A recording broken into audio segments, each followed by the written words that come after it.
At sa iba pang balita, pinag-aaralan naman ng pamahalaan ang pagpapalawig sa loan program ng micro, small and medium enterprises. Bibilang paghahanda po naman sa nalalapit na ASEAN integration sa susunod na taon. Narito ang report ng aming kasamang si Bianca Piedad. Ay ng papalapit na pagsasama-sama ng mga bansa sa Timog Silangang Asya, puspusan na rin ang paghahanda sa mga sektor na malaki ang maiaambag sa pagsulong ng rehiyon.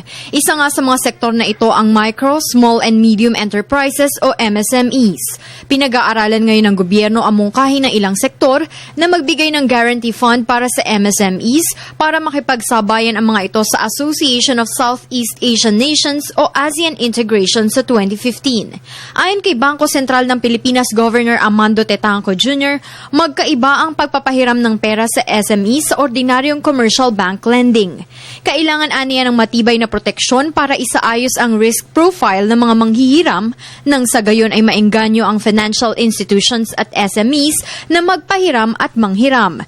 Kaya puspusan ang pag-aaral ngayon ng Central Bank at ng Departments of Finance, Trade and Industry at Budget and Management upang malaman kung magiging maganda ito sa industriya.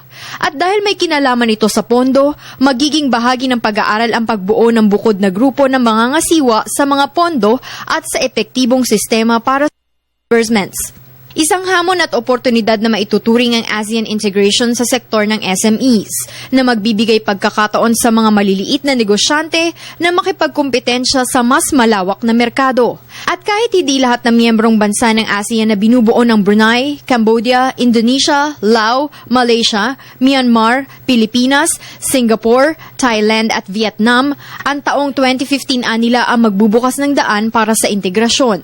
Kaya ano pang hinihintay nyo?